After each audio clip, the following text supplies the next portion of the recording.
I think if we can help our kids really succeed in friendship with their siblings, it will give them a good taste for solid friendships at an early age. And I think everything will tend to fall into place from there because they'll have sort of an archetype of this is what a good friendship looks like. And I think about that with my brother David. Man, we are very different personalities, but we did everything together growing up, fought together a lot. But by God's grace, we worked through that. Now we're business partners. Amen. Now we're next door neighbors. And I count Dave as one of my closest friends. And I'm really thankful for that bedrock of sibling friendships.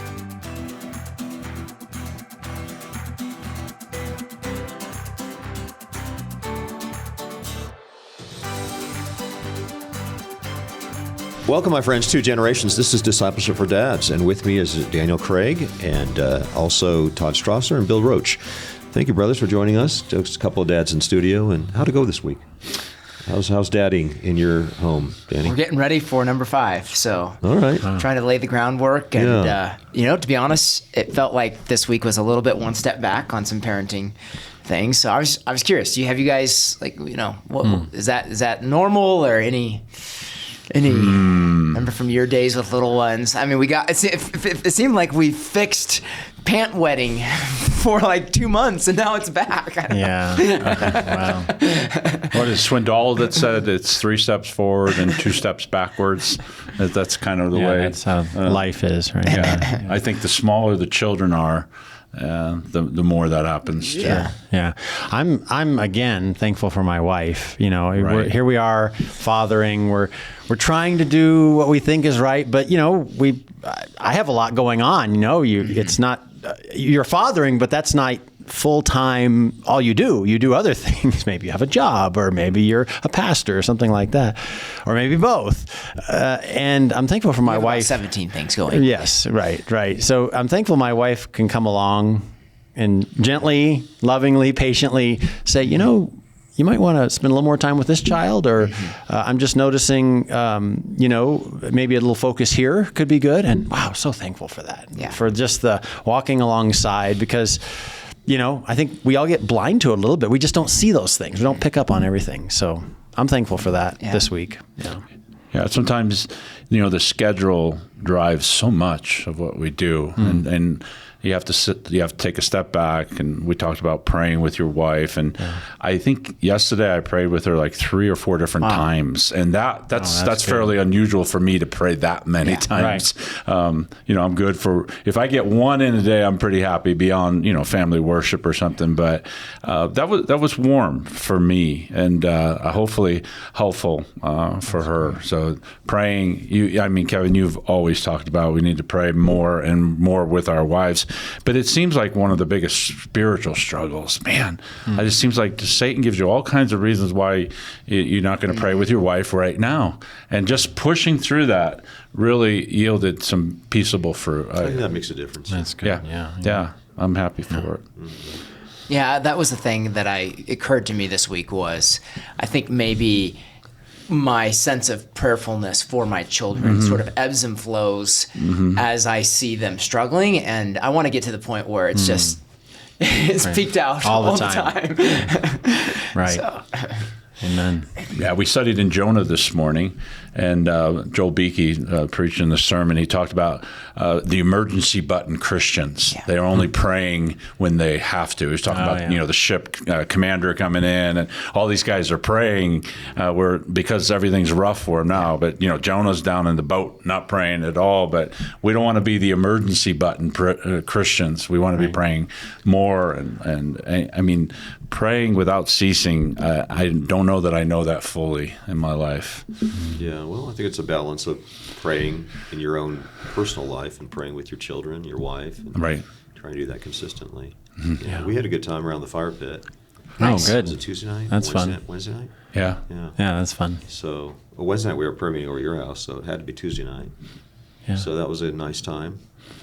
Singing. What did we sing? Joshua fit the battle of Jericho. That's a good one. I'll fly away. This world is not my home. Was that the cold night, Tuesday night? We tried to hit. It was cold. We tried to hit all 3 verses of This world is not my home. Right. I'm good. Passing through. Yeah. Oh. And so that was a nice time, and got a chance to talk to the girls a little more. Of course, for me, it's older daughters. Yeah. They're 24 to 29. Yeah. But we were out in the fire pit, and that was a fun time. My wife, I think it was a stressful week for her. Prayed over her a few times. It's amazing how that does work. Yeah. That really does yield good fruit. Amen. She feels a peace. Amen. And within an hour and a half, there's a little more joy, in the house. So I think that's a lot of it. My wife had to go to the doctor, and turns out she's got osteoarthritis. So she's going to be in physical therapy for a little while. So that's been a little bit of a challenge for her. Yeah. The last couple of months. That's tough. Wow. So that's what's happening in our house. She's too young for that. That's what I thought. We're all a little too young for that, but we are getting close to heaven. The reality is that's a good thing. Setting in. Right. Yeah. Well, today we got a program on dealing with peer influences. Yeah. So that's the question before us. Yeah. How do we deal with peer influences in our children's lives? So that's the question for us, brothers. So I think some of this has to do with how much time they spend with other peers. For some homeschool families, we hang out together quite a bit. Yeah. Not sure that we've had too much of a peer influence upon our home. It can happen in the youth group. Can be something they pick up, at Christian school, or some of the neighbor kids might be influencing our kids a little bit. But I'm not sure that we had a lot of heavy-duty peer influence. It does seem that the music choices that our children take on sometimes has to do with how much time they spend with other peers. So I do see that. Yeah. I see them shifting some of their music likes and dislikes depending on how much we listen to music out loud in the home versus they're doing the earbud thing or they're just hanging out with peers. So It seems like young people have to be accepted, and I think the stronger the home is, and where the mom and dad are confirming, reaffirming who they are, they have strength in it. They're not going to necessarily go looking as much for that peer influence. The homes that struggle a lot with peer influence where it becomes negative, I tend to think that there's not a lot of solid basis at home. Yeah, the stability's missing there. Right. Meaning relationships are not where they should be. Right, perhaps. and they're going to look for something that they're not getting at home. Right. Yeah. I always felt myself to be a little unsure of how to answer the "Who are your friends?" question growing up. Do you have any friends? Because to be honest, it was my siblings. As I look back, I really had very, very, very few friends outside of my siblings. I don't know if that's healthy or not, but I mean, I'm still really close to all of them, so I'm really thankful for that, and I'm thankful that mom and dad made us figure it out together as siblings. And you wonder what is the problem with peers? Could peers be a good influence to your children? Possibly. It seems like biblically the challenge with just hanging out with peers is that you're missing something. You're missing the wisdom of the older, like we see in Titus 2, or even just reading again in Proverbs 3 that my son, do not forget my law, but let your heart keep my commandments. There's that relationship from the father to the son, parent to child, that's always relatable, always communicating.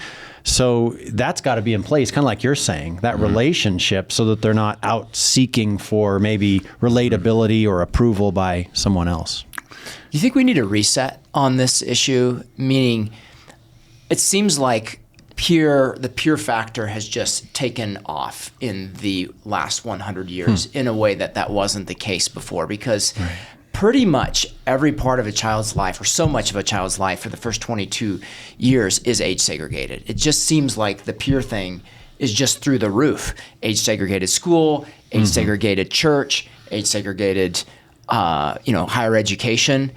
And I just wonder if the fact that we're even talking about peer influence just as such a big thing makes the point to us that we need to step back and maybe just kind of have a pretty significant reset about how much peer influence we have in our standard culture. Well, your biggest change that's occurred in the modern age is the introduction of the homeschool movement, which radically changes things, because you're looking at probably 60 to 70 hours a week where children are interacting more so in their home than they would be with their peers in the local junior high or high school. Right. So that has rearranged the first social domino in the average child's life. And but short of homeschooling your children, I don't think you're going to accomplish that. I think the big question has to do with the percent of time or the number of hours that children spend with other kids. I mean, I just heard this week, where was I? I was in somebody's home. They said, wow, we had a tough Monday. And I remember my daughter said the very same thing. My daughter, who takes her 3 children to church, her Monday's a hard day, because I said, well, why is that? And they both said it's because we're trying to readjust after all of these inputs these little guys got on a Sunday afternoon. It was maybe 3 hours perhaps, or I don't know, maybe it was 1 hour, maybe it was an hour and a half. But it does seem like the amount of time they spend with their peers, even at 3, 4, 5 years of age, seems to be a kind of a hard thing to tackle for families. So, I mean, you might be able to have a period of time where it works for some kids, but, for some kids they're overstimulated. It doesn't really help them that much. Right. So one thing we like to say about socialization is you take 2 kids, put them in one room, 2 little 4-year-olds, put them in one room with one toy for 2 minutes and see what happens. And, unless a parent is there to oversee and to sort of be working the socialization project, they're going to be fighting over that toy. So somebody's got to be there with those little guys. And I think the same thing applies to 10-year-olds, 12-year-olds, 14-year-olds. I noticed that at church, they run out there and play football afterwards. But, Josh Erber many times will go out there and be with them. And he told me he does it to see how his own, boys are doing in the football game. And just making sure that there's, a wiser, older person around. So when the conflicts come up, sports can, bring that out. He's there. But I was actually last week rereading in 2 Chronicles chapter 10. This is Rehoboam taking over. Solomon dies, and Rehoboam comes king, and he goes to get counsel. He says, then King, in verse 6, then King Rehoboam took counsel with the old men who had stood before Solomon his father while he was yet alive, saying, how do you advise me to answer this people? So he went to the older, wiser men. They said to him, if you will be good to this people, please them, and speak good words to them, then they will be your servants forever. But he abandoned the counsel that the old man gave him and took counsel with the young men who had grown up with him and stood before him. And then, of course, the story goes on. They gave him some bad counsel that turned out to be not so good for Rehoboam. Blew up the country. Yeah, he blew up the country. Not a good idea. Your question, Danny, about should my children have friends? That's kind of what it's like. Should they even or not? But the Bible does talk about there's fellowship, there's good company. I'm First Corinthians 15. Do not be deceived. Evil company corrupts good habits. So there is such a thing as company. You're going to have friends or people that you're interacting with. We know that's going to happen. The key is be discerning so that it's not evil company. So whether your children should have friends or not, we don't know. Maybe there's not a clear answer in that. But what they do need to be able is to discern what's good company and bad company, right? What proceeds to edification maybe and righteousness, and maybe what doesn't. Mm-hmm. So what you're saying is the whole context of them going out and hanging out has to be somewhat predicated upon their ability to discern whether or not their company is good or not. And how do you do that? Maybe what you just said. Maybe the parents need to guide and instruct and nurture and cultivate how to do that with them until they're launched and ready to do that on their own. And I think every parent has a sense for where their children are. I mean, you take those examples I gave of what happened on a Monday after Sunday, and the parents were pretty well aware of the influence, positive and negative. And there's always positive as well as negative. And so parents need to know who children are and how they're reacting. I can remember one of our children, I won't say their name, but we threw a birthday party, I remember clearly, and it was just way too much for this young person. I mean, too much. It was just an emotional meltdown afterwards. And, from that point on, we knew we're not going to throw a big birthday party because it's just too much of this, sort of influence and craziness going on around. So I think every parent needs to know where their children are and the degree to which they need oversight. I personally think one of the better ways in which for our children to be able to interact with other children, say in the church, is to have the family over on a Sunday afternoon. And they're in the sort of covenantal context of the family life. Right. And we can observe, we can see how they're interacting, we can come in, like you were saying, the adult showing up on the Frisbee golf course. Right. And just seeing how things are going. I think it's just a matter of the situation and the kind of children you're dealing with. Some of our children may be more of a gate, some may be more of a wall, right? Song of Solomon speaks of the gate and the wall.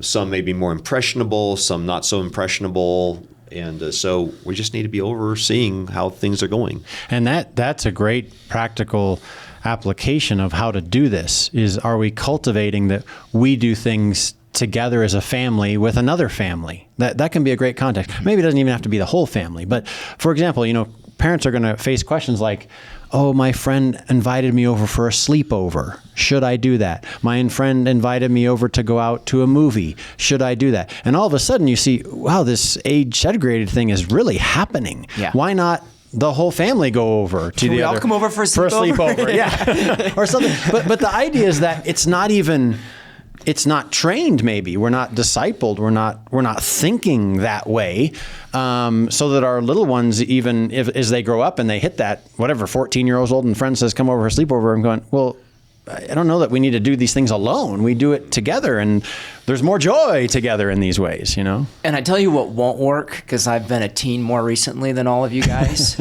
is saying we're not going to do things age segregated, right? But we're also not going to have families over. That's right. Yeah. Yeah. That's an issue. Okay, well, let's get down to the practical questions in just a moment. A couple of questions. Should dad jump in at the first sign of a negative influence? What do you do if the neighbor kids are Mormon or friends at the church want to watch a movie that we're not okay with? Okay, these are the sorts of questions we want to address next on Generations. Friends, stay tuned. This is Discipleship for Dads. Of all the events that we do here at Generations, probably one of the most important to our mission of passing on the faith is our annual Father and Son retreats. I'm Danny Craig, National Director here for Generations, sitting with David Braun, longtime Father-Son retreat attendee. David, what's been most impactful for you and your son attending the Father-Son retreats? Danny, what's been most impactful for me has just been a great excuse to spend time with my son, first and foremost. Everyone's busy. And it's a great way to get away. It's 3 nights long, which gives you a lot of time to just be together. That's been the most impactful. And of course, the leadership has been great. They're humble, they're loving, they're kind. They just want to spend time with everyone who comes. And I'd say finally, the camaraderie of hundreds of other fathers and sons who are all in very different places, yet united in their desire to love their families well and their sons well. So we did a bunch of hiking, and it's right in your backyard. You just step out to your room and off you go. There's just miles and miles of trails. The zip line is a ton of fun. And then also just playing games at night, foosball, board games. And again, doing that alongside other fathers and sons has been the best part. It's absolutely worth it. And just realize you're going to learn so much more than you thought. You're going to be blessed in ways you didn't expect.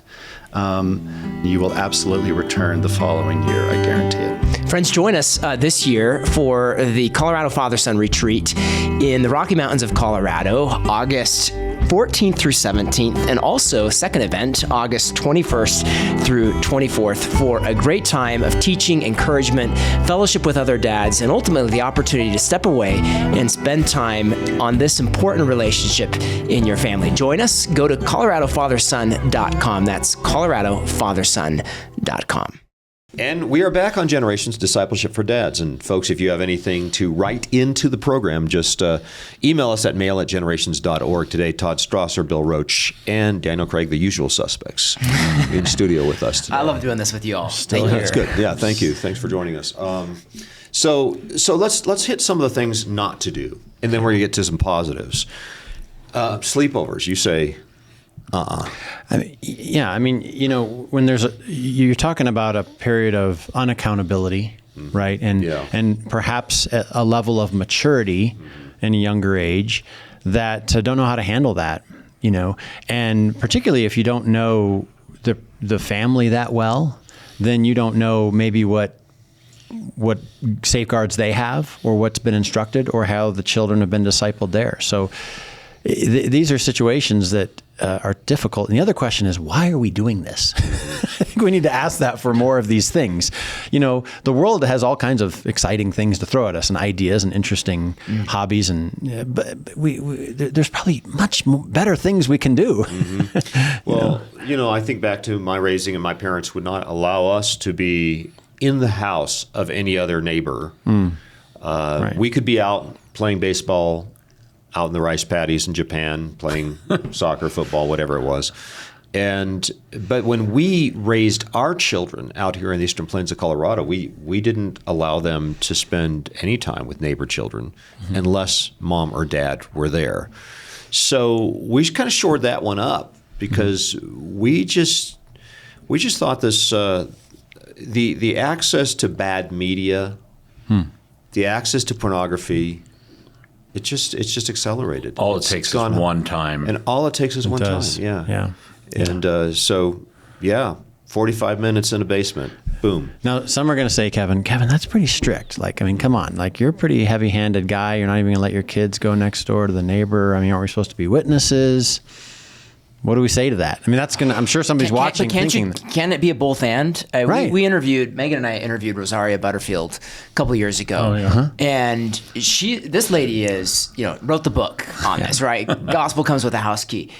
But she's very missional about the fact that she's bringing the neighbor kids over into her home. Right. And that's the way to do right. it. She's created the context. She's defining the circumstances. That's They're right. with her.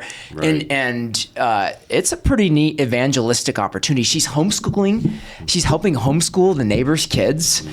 And to me, that is what it reminds me of is actually my experience growing up. When we went to Russia, these boys that lived in our apartment with us 5 days in our apartment, small apartment, 5 days a week were, the most exposed kids in the world. And it really wasn't, I don't actually remember anything bad happening, but because it was in mom and dad's context, they were able to keep a watchful eye over things. And honestly, I think it was a neat mental switch of how to be on mission and to, seek to minister as a family as opposed to just being They probably influenced. controlled it in ways that you didn't even realize at the time. Yep. Yeah. And, we think about, go over to the neighbor's house, play over at the neighbor's house, which I did growing up, which was not a good influence on me. I can tell you that. But I think we do need to, again, remember, looking this time at Proverbs 13, he who walks with wise men will be wise, but the companion of fools will be destroyed. So, a fool definition is somebody that, is rejected God or is not trusting in God. So you expose your children to that, say, here's some influence. It's not a good influence. The question is, how do you do that? How do you cultivate a heart in the child that receives that and doesn't see it as, well, I just want to go play with my friend. Why aren't you letting me? No, because there's been a teaching, a training, a loving, a cultivation of what is good, of what's righteousness, and then a desire for that. If that child has a good relationship with his parents and with his siblings, is comfortable with those relationships, that's, I think, step one. Step two is, how can a family integrate with other families and, have them over for a Sunday afternoon and find sufficient time to play some games and kick the ball around the backyard and maybe sing some songs together as a family with family, and spend, some engineered amount of time together. Yeah. And perhaps even children of similar ages are able to spend, an hour and a half together. And that turns out that's edifying. It works out. Right. Really, no damage done. Right. And perhaps we're even building some edifying friendships in the process. And that's the goal. The goal is to build edifying friendships. So I guess my question is, how do we do that? Yeah. How do we see to it that our kids are building good friendships, long-lasting friendships? I see that that's happened in my children's lives to some limited extent. It seems to me that the best relationships my children have had with others has been in the context of Bible studies. I'll just say it. I think where serious young people get together with other serious young people to read the Bible together and to edify each other in that context, those relationships last. Yeah. That's not surprising, because it seems like if you read Ephesians 4 and 5, you get the idea that the whole point of friendship at root is edification. Ephesians 4:29, let no corrupt word proceed out of your mouth. How many corrupt words proceed out of, my kids' mouths when they're hanging out with kids just their age? But what is good for necessary edification, that it may impart grace to the hearers? And I think what's good about the Bible study is it sets the setting. Number one, it's a fairly serious time, but it sets the setting of we're going to talk about everything in the context of the Word of God. I'm sure, when they get together for Bible study, they're talking about things that happen to them during their week, and then when they talk outside of it, but the foundation, the setting is the Word of God is right there, and so we're gonna talk about we're going to talk about life. We're going to talk about Ephesians, but we're also going to talk about life and my brothers and the struggles. But everything they're centered on the Word of God when you have it in a Bible study setting. Yeah, exactly. I like that. Yeah, and I think what's important is to again be encouraging that pursuit of growing in godliness, of growing to know God more. And we can do that with our friends. I mean, that's one of the points of Christian fellowship, to share what God's doing in our life. So even to just example maybe as fathers that's what we do. But one thing I think we need to be careful of is not to grow suspicion, not to become like, well, we can't spend time with that family. We can't spend time with that family. There's something wrong with every family. Yeah. You don't want to have that heart about it. No. It's more of how can we come and encourage? How can we humbly grow in righteousness? How can we love others? But to become a companion is a greater depth, is what the Bible tells us, a companionship. And how does that happen? So, I really think we're getting down to the core of positively, how do we build good, godly friendships? And I guess what I say is from the Proverbs, he who has friends must show himself friendly, which means that I am out for the betterment of this other person. And I want to edify. That's why the word edify works, because what we're trying to do is we're trying to bring a good word in season. We're trying to encourage, build up, strengthen, give words that are gracious, compassionate, encouraging, strengthening for one other person. And perhaps we want to do that on a weekly basis for a period of 3 years. And we do that. And after a while, we find we're all very good friends because we have been really trying to contribute to the betterment of others versus sort of a self-centered view of what can you do for me. And I think the what can you do for me kind of friendship actually doesn't last that long. And this is, again, where we look at the world and companionships and friendships are formed around entertainment, recreation, self-seeking, like you're saying. But I can tell you, some of my closest lifelong friends are those that I went through adversity with. That's a good point. And actually that's where the depth of intimate companionship is built. When you walked through a trial together with a brother, and you prayed a million times, and you saw the pain, and you were there with him. Those are bonds that are strong. They're not recreational. They're not entertainment. So encouraging that kind of, sort of slogging out the spiritual battle together, I think that's where some of these companionships are formed. Excellent point, Todd. Yeah. Also work. Yes. Working with, serving with. These are all really good contexts of which you build friendship. That's where my children got it when they ran a conference, and they got all their friends together. That's what they had to fill the conference roles. And so they got all their friends together and they worked together, worked through adversity, worked through the good times. There was always a party afterwards to celebrate what God did in the conference. So creating the right context. The verse that comes to mind is, I'm going to butcher this, but paraphrasing from Ecclesiastes, two are better than one, and a cord of three strands is not easily broken. But I think the whole point there is that you're doing something together for the Lord.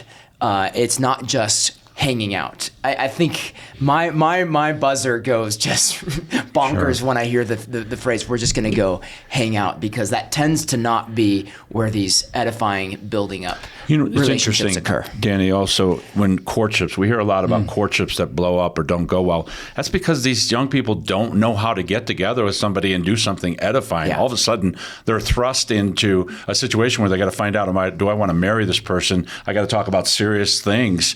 If they haven't been doing it, if let's watch a movie together, or let's go play putt-putt, which is fine, and watching a movie is okay. But if they have no context of which they've related to other young people in a serious, edifying way, courtships aren't going to go well. Yeah, and you have to relate around the truth. Right. Around, back to that adversity thing, about 25 years ago, I was in combat in the military with a small group of men. And I tell you, if one of those men walked through that door right now, I'd get up and give them a hug. And because that's what God does with our hearts. We go through these hard things, and you are tied together. And where do we see that? We see that in 1 Corinthians 12. We rejoice with those who rejoice. We weep with those who weep. And I think this is something we need to be discipling our children in, is, are we coming alongside and walking with one another as the body? But typically, I don't think the average person says, I just need to go into combat with somebody and build a friendship. Right. Obviously it's not happening for the average kid. It's not. So they usually do it, try to build friendships through having fun together. Social media doesn't work. As far as most of us would say, it doesn't work. Right. But what about, is there edifying fun? Is there such a thing as edifying fun? Watching movies, is that really a way to build a friendship? Is that really edifying? Will that really produce a friendship? Perhaps a longer conversation afterwards, a prayer together, a confession of sin that we should not have watched that movie. I can see how that might work. Yeah, that could be a helpful direction. Maybe it's a slice of the pie, but man, it just certainly cannot be the substance. It can't be the substance of it. So edifying fun. Is there such a thing as edifying fun? I think team sports could probably play a part of that. Yeah, and I think it has to be part of the relationship of the heart. For example, in our house, in our living room, we have a little whiteboard, and it's one of my daughter's job is to write the prayer requests on there. But we probably prayer requests for other children her age, and so there can be a bit of a walking through and praying for, as a family in these contexts, and sometimes that's a good training ground to be able to do that. I have a question. One of the things that all of you brothers have sought to do is be a mentoring influence in the lives of other young people. And it's kind of occurring to me as we're talking here that I wonder how much of just having a mentorship culture in a church where older are trying to invest in younger is a bit of a foundation for a culture yielding solid friendships. Is there a connection there between solid friendships and a mentorship culture? Oh, I think so. Yeah. Some of my best friends are young men. They have. I love these men. I love Kazuki, who's been hanging out with me for about 3-4 years now. Yeah. I love Caleb and Nathan Johnson, who you guys may not know, but they're good friends. And I think drawing in to these guys, take after a church service, I headed right up to John White on Sunday afternoon. He's my friend. I like to talk to him. I draw into him. I think he knows I like to talk to him. He likes to talk to me. These are our friendships. And I think, we as older men need to ask ourselves, do we really appreciate these guys? And do we want to spend time with them? I think the answer is yes, it should be. And I think it's the onus is on us to go to the young people, because they generally don't come to us. I like the idea that you said you went up to John and started talking with him. We need to make sure that we are actively seeking out these young people to talk to them. Yeah, that's an important point. Yeah, because I think what we do here in our circles a lot. Well, young men go talk to the older men, right? But that can be hard. That can be challenging. Let's talk to the family that is concerned that their kids have wrong peer influences. And, that's a percentage out there. Yeah. And what do they do with this? Somehow they're seeing their kids scraping guardrails, things aren't going well. Virtual friendships. They know it. Yeah, they know it's some influences coming from the outside, whether virtual or real influences. What do? You just cut it all off and say, hey, kids, it's just me. From now on. Hi, I'm Dad. Let's spend time together. I think that may not work, right off the bat. I think a father has to first, you always take a step back, say, how have I caused this, right? Not just, I see all these problems and the problem's all out there. How have I caused this? Right. And if it's possible that you have failed to build a good relationship, that they have to, again, go seek it somewhere else. So you're repenting of that. You're confessing, say, I want to be closer to you. I want to get a closer relationship. You start with that sense of, I need to change something here first, rather than you're just going around changing everybody in the home, saying, you can't hang with that guy's bad. Well, maybe they're going out with all these friends because Dad's and Mom aren't really building close relationships. But that's going to take time. Absolutely. Yeah, it's going to take time. And I think, I think the way to approach that is to, probably not just cut it off. That is first recognize and try to understand at the heart level, well, what is the attraction to this other peer? Why is my child drawn? Maybe you could even you gently try to understand what that pull is, and that might give you discernment to know, okay, and then how bad is it? What could the relationship look like, or does the relationship need to be completely severed? And then how could you walk through that? Yeah. Also, the relationship appears in pop media. Don't forget that. Yeah. There's a very tight connection. The definition of cool turns out to be something established by pop media, and then that's shared by peers. Sure. And then that's your common ground, which turns out not to be very much of a ground. But as you mentioned, I think it's a question of values. What is it, our family values? What is it our kids are valuing? And perhaps an entire shift of values. What makes for a good time? What makes for a good friend? What makes for a good life? What is the good life? That's good. And I think also not to forget the significant impact that affirmation can make in where a child gravitates for acceptance. It is huge. It is so big. And if a child feels like they can never get Dad's admiration, and if it's always, did one thing right and two things wrong, man, it's over. Oh, it's very hard. And I think you've got to not only affirm the child, and I'm sorry I just lost the thought, so someone else jump in there. I'll come back to it. This is editable. Okay. This is not edible, but editable. Editable. Go ahead. Affirmation is very important because it actually is the context of relationship. I think we talked about this in our last program a little bit. The father does have a role to challenge, right, and to admonish. Certainly, you can't throw that out either.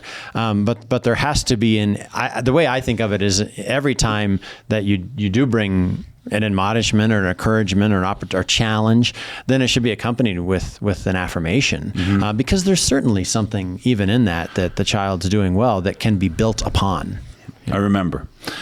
You have to ask a lot of questions, I think. To have that heart-to-heart talk. When a child is spending a lot of time with Joe Blow, right? You just say, I noticed you spend a lot of time with Joe. Oh, why is that? Not in a negative way, but what is it? What do you feel like when you spend time with? Why do you like to be with him? And you might find some interesting things of why your child is drawn to spend extra time. They may say, oh, he's really cool, or everybody likes him, or he always says nice things about me, or you might find about ways that, like you said, you're missing yourself as a parent. Yeah. I have failed in that way. When I thought I understood the situation and I just went in and made a decision, instead of, it would have been much better to just ask questions and for me to get a better context of the situation before knowing how to approach it. And the principle, you can't replace something with nothing, is really essential in all Very, of this. very. And sometimes it's better just to bring in something and add it to the other something. It is. Rather than to just cancel out. Yeah. So let's just add one more thing to this. We're taking a family vacation. We're going to hike all the 14ers in Colorado over the next 4 months. That'll be fun. Let's do this. It doesn't say we're cutting off all friendships. We're just going to do something. We're going on a 3-month mission trip to Zimbabwe. Let's just work on this. We'll prepare for it. There's some really neat opportunities here. I mean, you're not canceling anything per se. But you are adding something, right? And so you can't replace something with nothing. That's right. To that point, what are your thoughts on proactively helping your kids establish friendships? Do dads have a role in trying to find good friends? Yeah, I think you would encourage, right? Certain kids. say, I noticed so and so over there. Seems like a pretty sharp kid, or somebody that you might want to get to know a little bit better. I notice he's good at doing these things. You can encourage a child in a certain direction. Did you ever have to look outside your immediate circles to help your kids find good friends? Yeah, I would say so. Yeah, and again, we went to a lot of conferences. We did a lot of things as a family when it wasn't. We were in a kind of a smaller church setting, so it wasn't quite working. So my oldest son, was very sociable, and so one of the reasons why we would go to these national conferences and stuff was that he would find new friends. Yeah. The way in which we schedule our vacations, I think, is important. You think about the rejoicing tithe in the Old Testament. It brought together. It was supposed to bring together not just your family, but also the Levite and the stranger and others. So drawing others into those entertaining opportunities could be a good part of your family's extra time, extra expense. Yeah. And I would also say that exemplifying good friendships as moms and dads is key. Asking ourselves, how are we as friends? Are we friendly? And I think there is a tendency sometimes, and we mentioned this off air, for pastor families to be so wounded that they sort of huddle up, circle the wagons, and it's hard to have friendships. It is. And so it takes maybe a little extra effort on our part to reach out and exemplify those friendships and invite our children into them. I think you even mentioned you sit around the campfire, that kind of thing. That can be a great opportunity to have another family over or something like that, where there might be like-minded friend opportunities and companionship for your children, where you see those traits and those similar values that you want to promote. My wife was raised in a family, and there's something special about the things that they did only as a family. They used to have a phrase, "us four, no more." Now that can be dangerous and that could be bad, but there was also something very warm about it, that she knew there was a special time. It was going to be the four of them. It was their family. She would communicate with her brother, with her parents. It's a very warm memory in my wife's mind, the phrase, "us four, no more," because they built a family culture and they did things together. So your first friendships really do need to be within your family. And of course, proper socialization begins with, loving one another, forgiving one another. By the way, conflict. You mentioned trial, affliction, but conflict is a good way to establish friendships. Very much. Because if you can get over those tough situations in which you got to confess some sins, forgive one another, and restore and renew, and now your friendship is that much tougher and stronger as you move on. So those are the sorts of things I think we want to focus upon. Because what do we want? Guys, what do we want? We want good friendships. We want edifying friendships. We want a nurturing, relational environment for all of our kids. Interesting, you talked about the military. I always found it interesting. The military guys have nicknames for each other, right? And I think it's part of the warmth of the relationship. Sure, of course. And I kind of adopted that with little children in the church. I have a specific name for them, a very unique nickname. And so that when I say it to them, they know that it's me and nobody else. Because I'm kind of a big guy, so it's tough sometimes to relate to little ones. But all my grandchildren, I have very specific nicknames nicknames for, and I'm trying to draw them in. Like, okay, that's Papa. He's calling me out, and we're having a relationship. That's great. All right. Any last words? Any last ideas for just encouraging good relationships with our kids? Again, not focusing on the bad peer relationships, but how do we construct good friendships in the family and outside of the family? I think it's just an area that dads need to be intentional in and thoughtful about.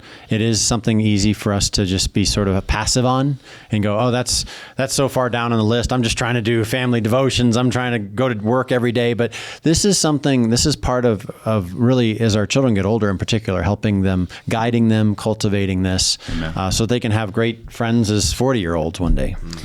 I think if we can help our kids really succeed in friendship with their siblings, it will give them a good taste for solid friendships at an early age. And I think everything will tend to fall into place from there because they'll have sort of an archetype of this is what a good friendship looks like. And I think about that with my brother David. Man, we are very different personalities, but we did everything together growing up, fought together a lot. But by God's grace, we worked through that. Now we're business partners. Amen. Now we're next door neighbors.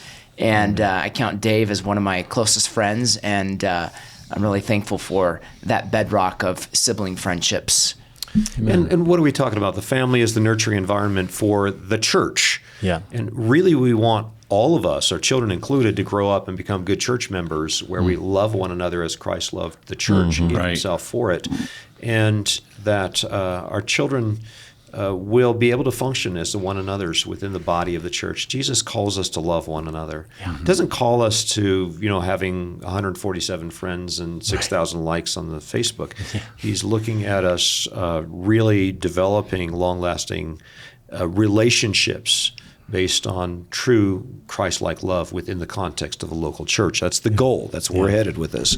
And so strong family life, strong relationships within the context of the family will yield good church life. Yeah. Because that's the nurturing environment for it. Have you written any books on family life? Well, I was going to mention family life. Thank you for bringing that up. I mean, you just went right for it. Thanks, Bill. Family Life, a biblical guide to the biblical family, a simple guide to the biblical family, available at generations.org. Just recommend that to kind of introduction to some of the things we've been talking about on this edition of the program. Again, the book is Family Life, available at generations.org, generations.org. Thank you so much, Todd, Bill, and Danny, for joining us on this discussion. This is red boots or Megan's. That's what Megan would have done right there. That's Megan, your wife. Notice that on the cover, the wife's boots are leaning against the husband. Oh. You see there's like this blobby thing going on? There's a relational connection there. Very nice. I never noticed that before. Really? Very intentional. I didn't notice that. Very intentional. Oh, yeah. I missed that. Wow. It's all part of the vision here that we're conveying. With Very good. Okay. Well, friends, you've been listening to Discipleship for Dads. If you have any more input, please mail at generations.org. This is Kevin Swanson and the rest of us inviting you back again next time as we continue to lay down a vision for the next generation.